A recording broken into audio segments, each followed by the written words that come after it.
द्वारा दंडित होने के बिना अपने मन की बात करने के लिए सक्षम बनाता है। वैसे आजकल हम लोग देखते आ रहे हैं टीवी व न्यूज़पेपर्स के माध्यम से कि भारत में किस तरह अभिव्यक्ति की आज़ादी की स्वतंत्रता का दुरुपयोग किया जा रहा है। भारत में हम स्वतंत्र हैं तो इसका मतलब यह नहीं कि हम अपने देश को नुकसान पहुँचाएं या आप स्वतंत्र हैं तो अपने अधिकारों और कर्तव्यों का उपयोग करने के लिए। संविधान में लिखा हुआ है अनुच्छेद 124 से, जिसमें बताया गया है कि देशद्रोह क्या है। अनुच्छेद 124 से मुँह खोल के सब कुछ कहता है, देशद्रोह प्रस्तुतिकरण संकेतों में भी रहता है, जिससे स्वतंत्रता या संप्रभुता मेरे देश की आहत हो। यह देशद्रोह शब्द सभी चाहे लिखित में हो या मौखिक हो है। देशद्रोह शब्द सभी चाहे लिखित में हो या मौखिक हो।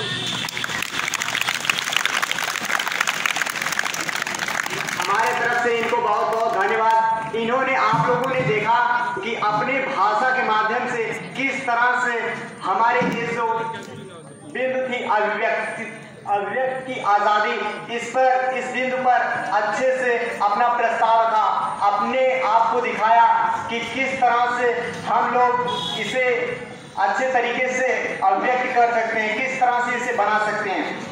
इनको बहुत बहुत धन्यवाद। इसी के अगले कड़ी में मैं बुलाना चाहूँगा प्रसून शुक्ला, क्लास 9 थे, जिनका बिंदु है बढ़ती शिक्षा गिरती नागरिकता यानी नैतिकता वहाँ पर है, वो आए और अपने विचार को रखें।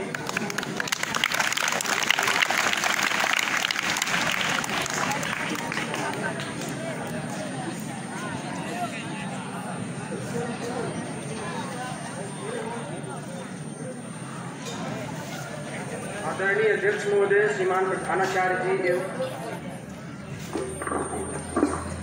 गुरुजी,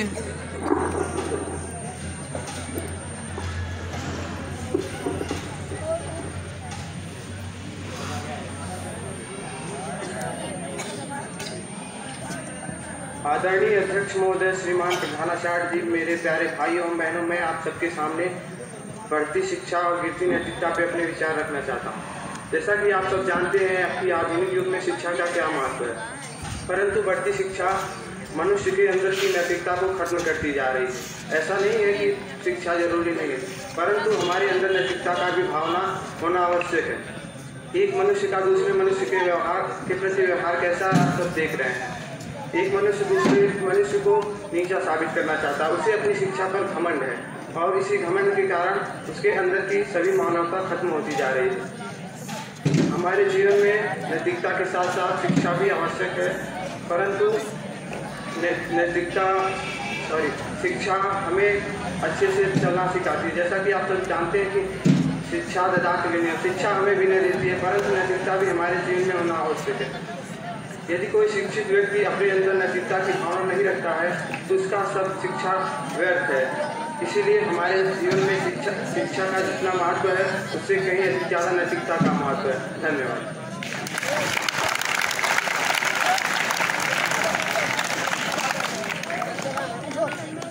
प्रसून शुक्ला जी को हमारे तरफ से बहुत बहुत धन्यवाद। इसी के अगले कड़ी में मैं बुलाना चाहूँगा आकांक्षा यादव, कक्षा 10A, जिनका बिंदु है साफ सफाई। ये आए और अपने इस बिंदु पर अपना विचार रखें।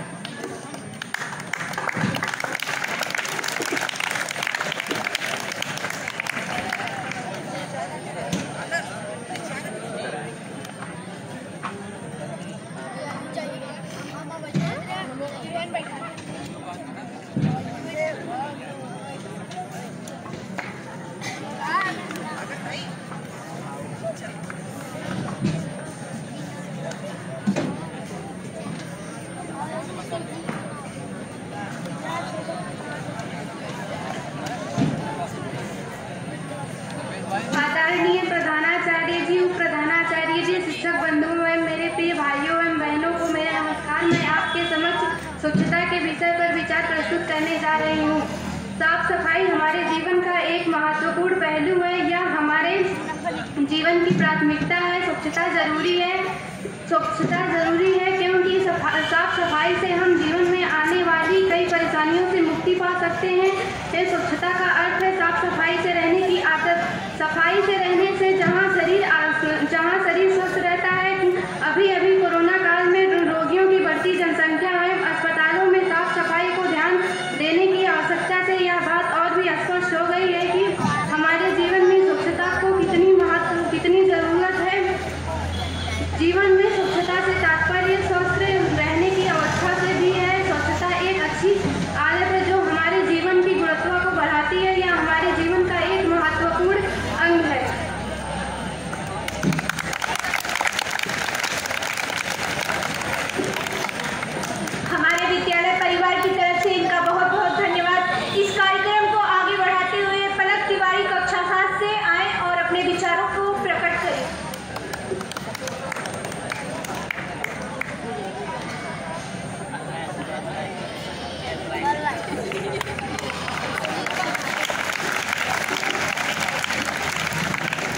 हेलो।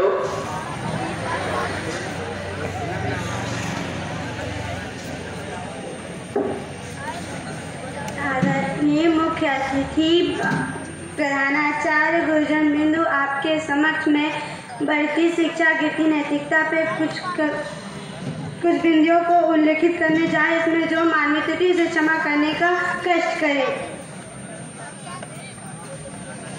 आज मानवीय जीवन में नैतिक शिक्षा का होना ही हमारे समाज में की प्रथम सीढ़ी है। नैतिक शिक्षा ही हमारे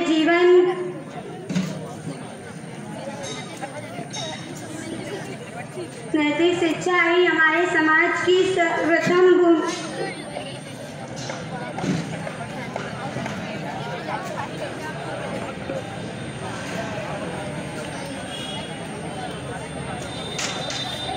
नैतिक शिक्षा ही समाज की अहम भूमिका है। आज अगर देखा जाए तो मानवीय जीवन में मानव अपने जीवन को सिर्फ और सिर्फ अपने जीवन को सुधारने में ही लगा है, जिसके लिए वे अनेक प्रकार की शिक्षा ग्रहण करता है। और क्योंकि वह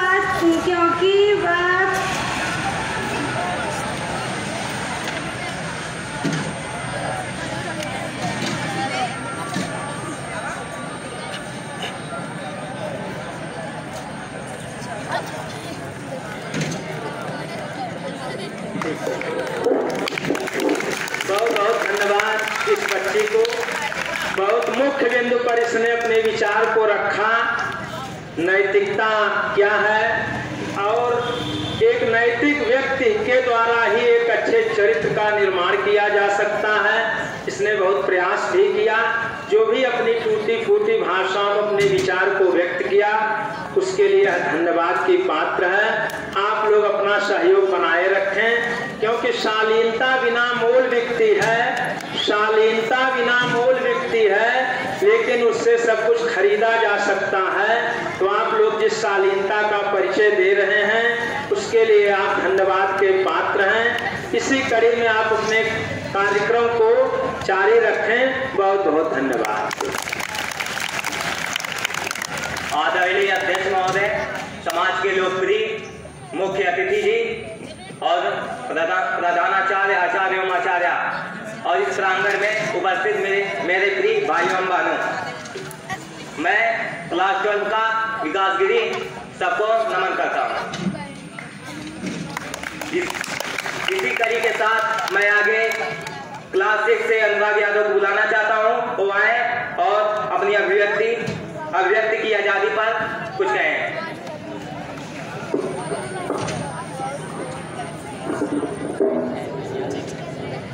आदरणीय प्रधान महोदय जी,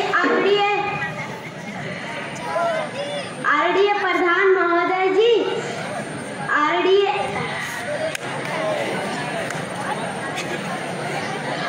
यहाँ पर आए हुए सभी भाइयों बहनों से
बड़ी प्रसन्नता और बड़ी खुशहाली के साथ हंसते हुए मुस्कुराते हुए अपने विचारों को रखा। बच्चों, बड़ा सौभाग्य का विषय है, हमारे बीच में एक अतिथि परम आदरणीय श्री रामजोर यादव जी आए हुए हैं, आ चुके हैं। हम उनको पा करके अपने बीच में बहुत ही गदगद हो रहे हैं। आप इसी समाज से, इसी धरती से उठ करके आप डीएवी इंटर कॉलेज आजमगढ़ में आप अर्थशास्त्र के प्रवक्ता रहे।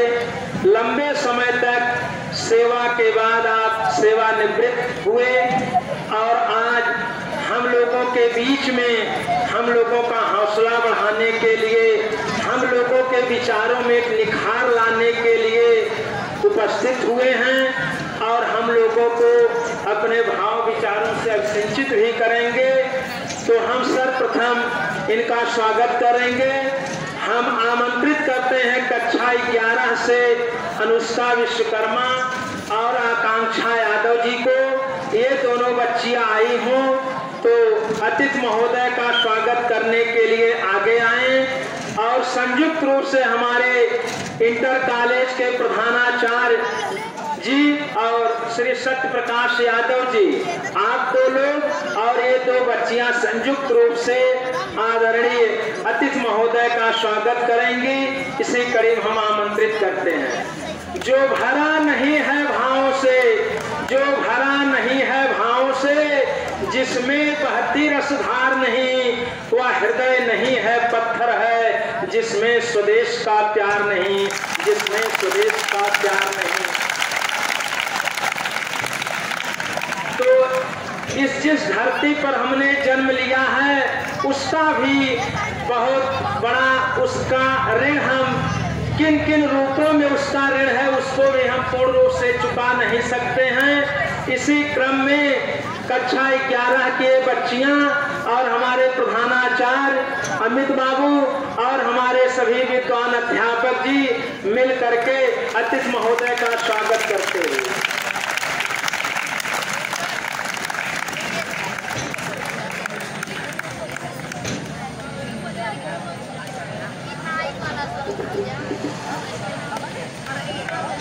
अब ये जो बच्चे कक्षा 12 के और कक्षा 10 के जो संचालन का कार्य मेरे सहयोग में मेरा भी सहयोग कर रहे हैं और उत्साहवर्धन भी आप सबका कर रहे हैं, मैं इनको अब आमंत्रित करता हूँ अपने क्रम को जारी रखें। एंकरिंग करने वाले बच्चे क्लास 12 से अभिनव प्रताप सिंह आए और शिक्षा में भ्रष्टाचार पर अपना विचार प्रस्तुत करें।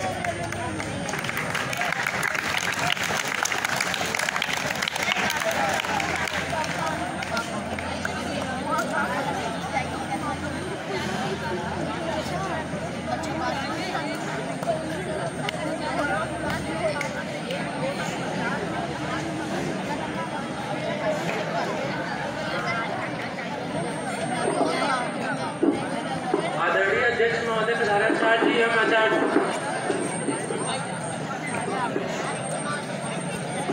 आदरणीय अध्यक्ष महोदय, प्रधानाचार्य जी एवं आचार्य जी, मेरे प्यारे भैया एवं बहनों, मैं आप लोग के सामने शिक्षा में भ्रष्टाचार पर कुछ कहने जा रहा हूँ। उसमें जो गलतियां उसे क्षमा करने का कष्ट प्रदान करें। हमारे भारत देश में शिक्षा का बहुत महत्वपूर्ण योगदान रहा है। शिक्षा के जरिए एक इंसान कहलाता है, नहीं तो वह एक पशु के समान होता है। शिक्षा के कारण ही हम अनेक उच्च पद जैसे कि डॉक्टर, इंजीनियर, लॉयर, शिक्षक, कलेक्टर, पुलिस आदि पदों पर पहुंच पाते हैं। इसके अलावा नागरिक बनने में भी शिक्षा की महत्वपूर्ण भूमिका होती है। जैसा कि हम सभी जानते हैं कि शिक्षा में भ्रष्टाचार अनेक क्षेत्रों में अपने कदम जमाए हुए हैं। शिक्षा में भी भ्रष्टाचार कैंसर की तरह फैला है। जिस प्रकार कैंसर मनुष्य के लिए काफी हानिकारक होता है, उसी प्रकार शिक्षा के लिए भी भ्रष्टाचार किसी कैंसर से कम नहीं है। हमें इस पर विशेष ध्यान देना होगा और इसके खिलाफ आवाज उठानी होगी। हम सभी देखते हैं कि सरकार विद्यार्थियों के उज्जवल भविष्य के लिए अनेक सुविधाएं उपलब्ध करा रही है। गरीब बच्चों को मुफ्त में किताबें, भोजन कपड़े आदि स्कूलों में उपलब्ध कराती है।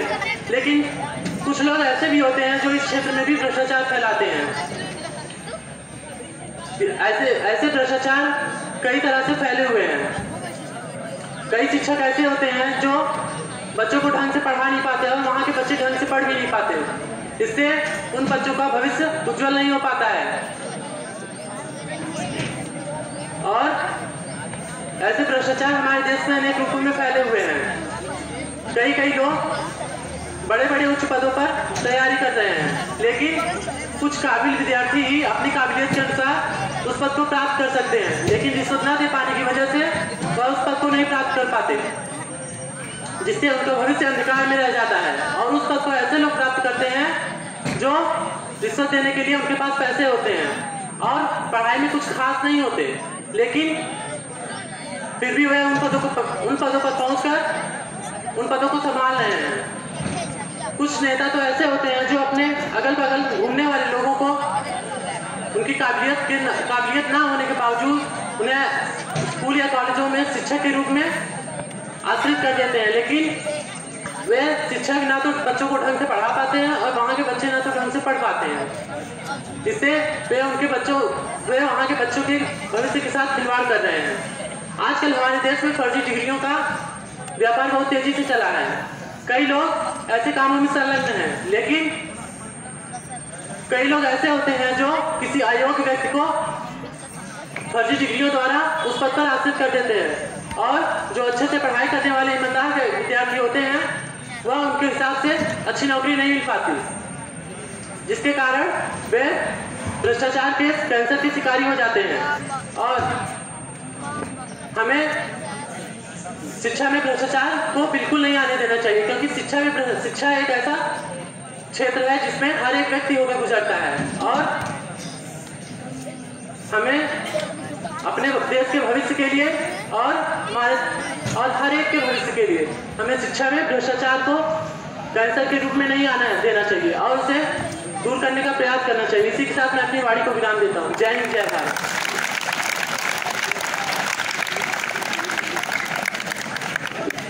बहुत धन्यवाद भाई अभिनव जी। मुझे इनके नाम पर ही एक पंक्ति याद आ गई। अभिनव है भारत के भाग्य विधाता, अभिनव है भारत के भाग्य विधाता, आकाश में लहराए तेरी पूर्ण पताका। तो इन्होंने जो विचार अपना रखा आज के वर्तमान परिवेश में भ्रष्टाचार पर, चाहे वह शिक्षा में हो, समाज के जिस भी क्षेत्र में हो, इसका आकलन हम सबको मिलकर के करना है और इसके निवारण के लिए हम सबको मिलकर के भी अपना सहयोग भी देना है, सोचना भी है। तो इसी क्रम में जो एंकरिंग करने वाली एक बच्ची है कक्षा 12 के मैथ्स ग्रुप की अंशु यादव जी, इन्होंने एक स्वागत गीत तैयार किया है। हमारे मुख्य अतिथि भी और हमारे अतिथि जी जो लोग मौके पर हैं, इन लोगों के लिए जो स्वागत गीत इन्होंने तैयार किया है वो प्रस्तुत करेंगी और उसके बाद एक क्रम चलता रहेगा। आप लोग शालीनता का परिचय देते रहें। बहुत बहुत धन्यवाद।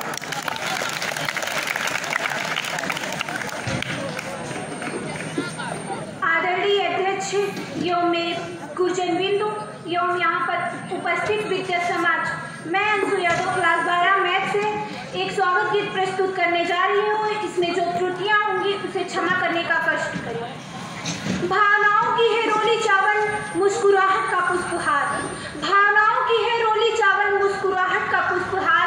आप सभी अतिथि जन को अंशु यादव का स्नेह भरा प्रणाम। अच्छे हैं भाग्य हमारे जो दर्शन हुए तुम्हारे, अच्छे हैं भाग्य हमारे जो दर्शन हुए तुम्हारे। खिल गए कमल मेरे मन में कि प्राण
आशीष हमें दे देना, स्वीकार से कर लेना कि प्रांगण में आपका स्वागत है, तन मन से स्वागत है।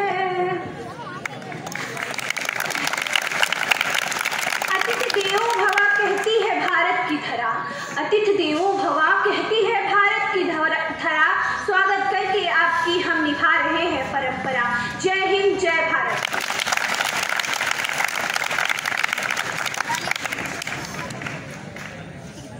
इसी कड़ी में हम आगे 9th B के शिवांगी यादव जी को बुलाना चाहूंगा। वो आए और अपने विचार को यहाँ पर प्रकट करें।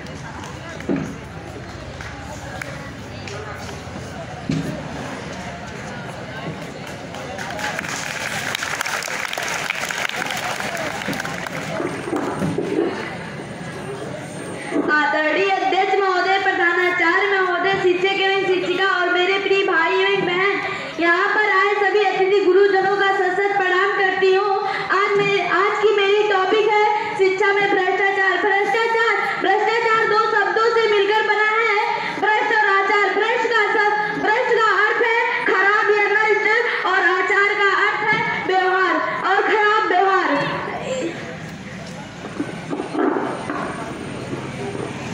किसी व्यक्ति द्वारा अपनी गरिमा से गिरकर किया गया कार्य भ्रष्टाचार होता है। भ्रष्टाचार कोरोना वायरस की तरह फैल रहा है। भ्रष्टाचार भारत में कोरोना वायरस की तरह फैल रहा है। भारत में व्यवस्था की हर जगह भ्रष्टाचार ही भ्रष्टाचार है, और भ्रष्टाचार ने हर जगह भारत की व्यवस्था में अपनी जगह बना ली है। लोग अपनी अपनी तरक्की के लिए भ्रष्ट विचारों का पालन कर रहे हैं। अगर कहीं प्रमोशन करवाना हो या नौकरी पानी हो, पैसा देकर काम कर रहे हैं। या किसी जुर्म में पकड़े गए, अगर किसी जुर्म में पकड़े गए तो पैसे देकर छूट जाते हैं। भ्रष्टाचार के लिए ज्यादातर हम अपने देश के राजनेताओं को जिम्मेदार मानते हैं कि देश का आदमी जिम्मेदार है। आप भारत का भ्रष्टाचार क्षेत्र में इस तरह बढ़ रहा है, पैसा लेकर स्कूल में प्रवेश करवा रहे हैं, विद्यालयों द्वारा सामूहिक नकल करवा रहे हैं, पैसा लेकर पास करवा रहे हैं, अधिक अंक दे रहे हैं, जानबूझकर चीजों को दाम बढ़ा रहे हैं, ला रहे 5 रुपए में, बेच रहे 10 रुपए में, गलत ऑपरेशन करके पैसे ले रहे हैं, वोट के लिए पैसे और शराब बांट रहे हैं। भ्रष्टाचार ना करे तो भ्रष्टाचार का नामो निशान खत्म हो जाएगा। यह दिन ब दिन भारत में अलग अलग क्षेत्रों या देशों में बढ़ रहा है, अलग अलग क्षेत्रों और देशों में बढ़ रहा है। आज पूरी दुनिया में भारत में भ्रष्टाचार के मामले में 94वें स्थान पर है। भारत में भ्रष्टाचार ने इस कदर अपनी जड़ें मजबूत कर ली है कि लोगों की मानसिकता ही रिश्वत लेना और रिश्वत देना बन गई है। रिश्वत लेना और रिश्वत देना बन गई है, और रिश्वत लेना रिश्वत देना दोनों कानून के लिए जुर्म है। रिश्वत लेना और रिश्वत देना कानून के लिए जुर्म है। भ्रष्टाचार उदाहरण के हाल में ही कोरोना महामारी के दौरान देखने को मिला है।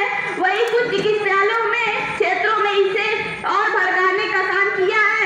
उन्होंने मनमानी फीस ली और कोरोना का पॉजिटिव रिपोर्ट बनाई, और कोरोना के दौरान भ्रष्टाचार ने अपनी जड़ें और भी मजबूत कर ली है।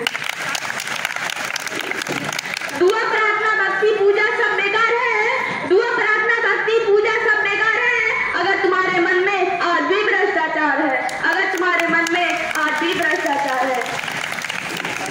गरीब भ्रष्टाचारियों को शर्मसार कर जाते हैं।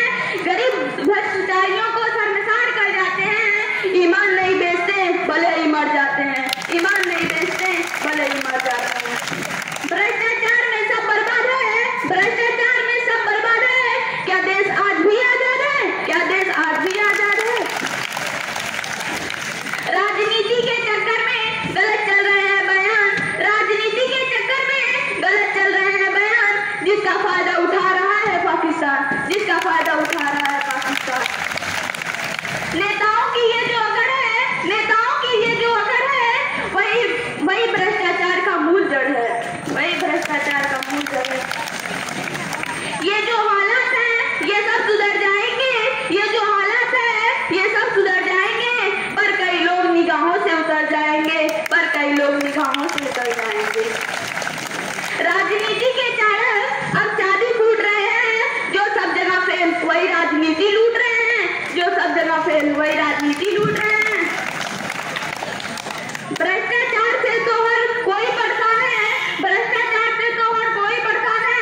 करना चाहिए, इससे हमारे समाज पर नुकसान क्या पहुंचता है, इस सब का इन्होंने बहुत अच्छे से अपने विचार को रखा।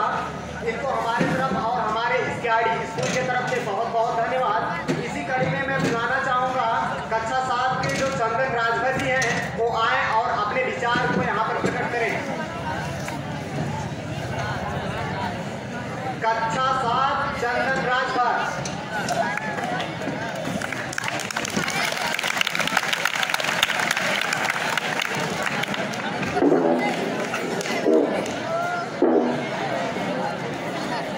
भारत में कई प्रकार के जाति, धर्म और संस्कृति के लोग बिना किसी दोष और भावना के सौहार्दपूर्वक निवास करते हैं। इसी से ही हमारा भारत अन्य देशों से अलग होता है। हमारे संविधान द्वारा दिए गए भारतवासियों के लिए अभिव्यक्ति की आजादी, हमारे संविधान द्वारा दिए गए 7 मौलिक अधिकारों में से एक है। यदि किसी व्यक्ति के साथ किसी भी प्रकार का अन्याय हुआ तो उसे अपनी आवाज उठाने का पूरा अधिकार है।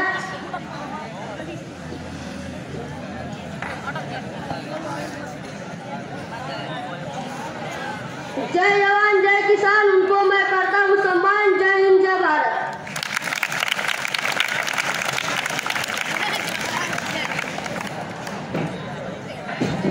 क्लास 12 से वाहन गोलजी श्रीवास्तव आए और अपना विचार प्रस्तुत करें गुरु और शिष्य में संबंध।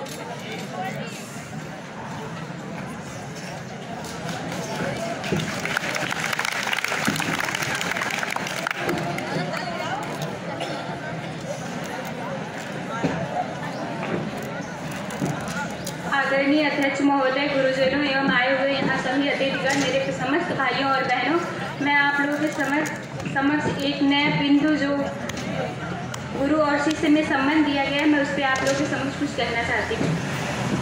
जब हम पैदा होते हैं तो हमारे सबसे पहले गुरु हमारी माँ होती हैं, जो हमें चलना उठना बैठना सब कुछ सिखाती हैं। लेकिन वो उनका हमारे ऊपर बहुत बड़ा एहसान होता है। लेकिन ये ज़रूरी तो नहीं है कि हम जब पैदा हो गए हम चलना सीख लें, यही हमारे लिए मायने नहीं रखता। हमारे लिए शिक्षा भी मायने रखता है और शिक्षा की तरफ एक अगर हम इस विद्यालय आते हैं तो हमें कुछ भी सिखाते हैं, वो हमारे गुरु होते हैं। और गुरु हमारे लिए ईश्वर के समान होते हैं। तो और ज़रूरी तो नहीं है कि जो हमें पढ़ाए वही हमारे गुरु हैं। गुरु वो भी होते हैं जो हमें एक नया राह दिखाएं, एक रास्ता दिखाएं। हमारे बड़े भी हमारे एक तरह से गुरु ही होते हैं। जैसे मैं आप लोगों को एक कहानी सुनाना चाहती हूँ। एक लड़का था, एक लड़की थी, दोनों प्रेम करते थे, वो दोनों शादी करना चाहते थे। उन्होंने वो लड़का गया अपनी लड़की के पापा के पास, बोले कि अंकल हमारी शादी करवा दीजिए। तो उन्होंने बोला बेटा एक शर्त पे मैं तुम्हारी शादी करवाऊँगा, वो शर्त ये है कि शादी में कोई बुजुर्ग नहीं आएंगे। उन्होंने बोला ठीक है, बुजुर्ग आके भी क्या करते हैं, वो तो बस आएंगे खाएंगे अपने घर ही रहेंगे, वो नहीं आएंगे। लड़का गया, बोला कि बारात तैयार करो लेकिन कोई बुजुर्ग नहीं जाएगा। तो उनके नाना थे, लड़के के नाना, वो तो उनका नाम ही नाना, वो बोले नहीं हम नहीं जाएंगे, हम भी जाएंगे आपके साथ, हम नहीं मानने वाले। तो बोले कि नहीं नाना जी